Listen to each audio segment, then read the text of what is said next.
Oui, alors je reviens pour une troisième vidéo sur le concept de Tiny House.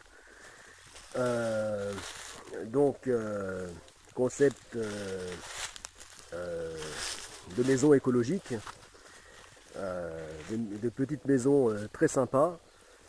Donc, euh, dont la philosophie est de vivre de façon quasi indépendante du système et euh, quasi en harmonie avec la nature et, euh, et donc ces petites maisons autonomes euh, sont capables euh,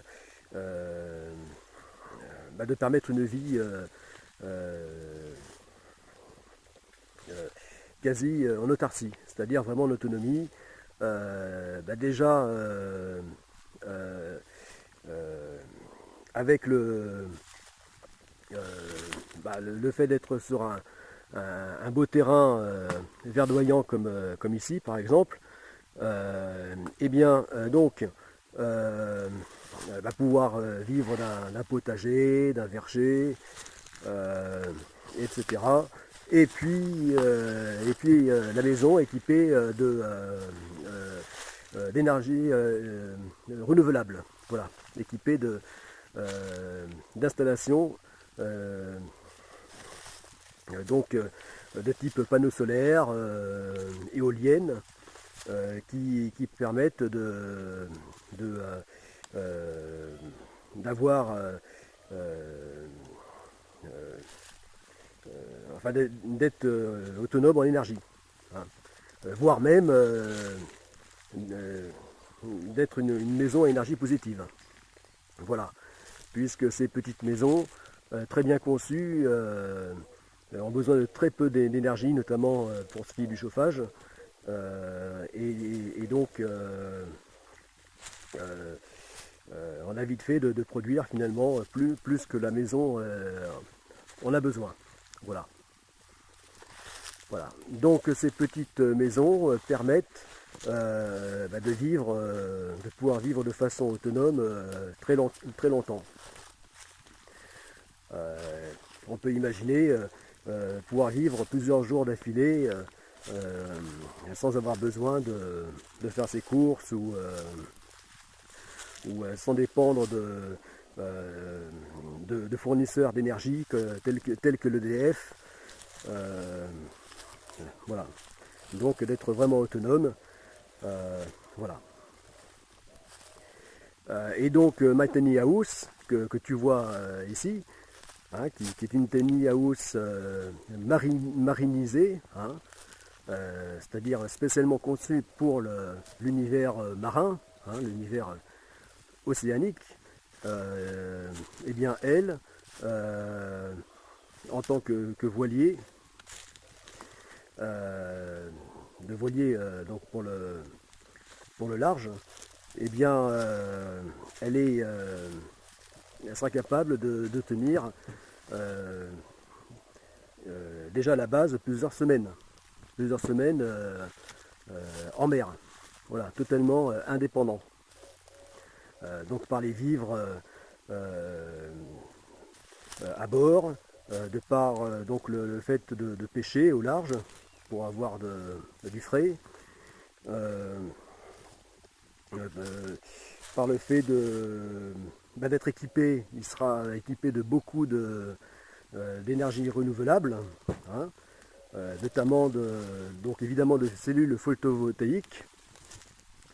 Il sera équipé c'est-à-dire donc de panneaux solaires. Il sera équipé de enfin d'ici là, même la technologie permettra d'avoir les cellules photovoltaïques, donc pas seulement sur les panneaux solaires, mais sur des surfaces souples telles que les voiles. Tirer l'énergie donc du vent, hein, de par les voiles, des éoliennes, également d'hydroliennes qui seront remorquées. Donc les sources d'énergie seront multiples. Déjà pour ce petit voilier océanique. Voilà. Et à ça s'ajoutera également la source d'énergie par la musculation. Voilà, par des appareils de musculation, des agrès qui permettront donc de produire, tout en faisant de la musculation, de produire de l'énergie. Voilà. Ainsi, ce sera d'une pierre deux coups. Voilà, c'est-à-dire entretenir sa forme physique tout en produisant, donc en contribuant à l'énergie du bord. Voilà. Et donc dans cette tiny house améliorée, eh bien elle sera conçue donc pour avoir une autonomie qui ira bien au-delà du voilier de base dont est issu ces plans, mais donc de tenir beaucoup plus longtemps, donc jusqu'à plusieurs mois en totale autonomie au large. Voilà. Et même donc dans le cadre de la STAGO, de la Satellite Trip Euroon Global Ocean, eh bien de pouvoir tenir donc jusqu'à plus de 3 ans en navigation sans escale en solitaire non-stop.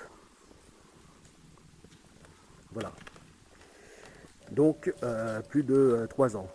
Ou encore arriver à atteindre les 40 mois ou 1200 jours. Arriver à les atteindre, voire même de les franchir.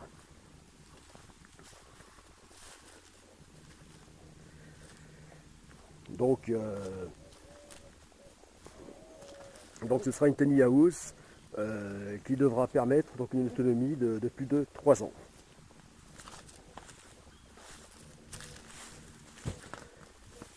De plus de 3 ans, durant lesquels il y aura quand même un avitaillement qui se fera au grand large, donc tous les 2 mois. Donc pour tous les 2 mois pour apporter des pièces de rechange si nécessaire et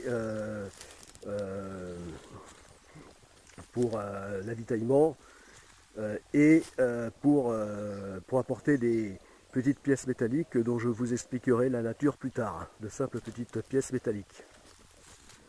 Enfin, un avitaillement qui se fera tous les 2 à 3 mois. Voilà. Mais bon, ça reviendrait à des avitaillements d'appoint. Voilà. Mais le voilier en question, lui, devra vraiment être capable de tenir tout ce temps-là, de même que son skipper. Donc franchir ces 3 ans donc, de navigation non-stop.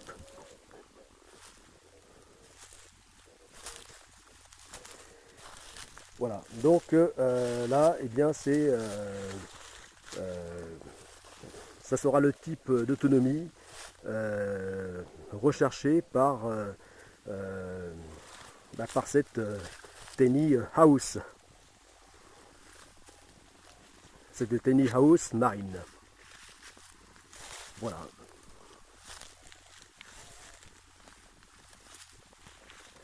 Donc là encore un comparatif entre l'autonomie nécessaire à une tiny house terrestre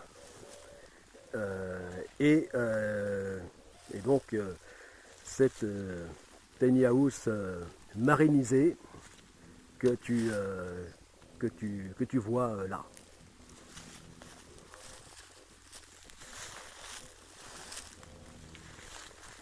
Bon, bah j'arrête là avec les tiny house. Au besoin, je reviendrai plus tard à ce sujet. Peut-être dans ce sujet de petites maisons, de micro-maisons, de tiny house et attrayant.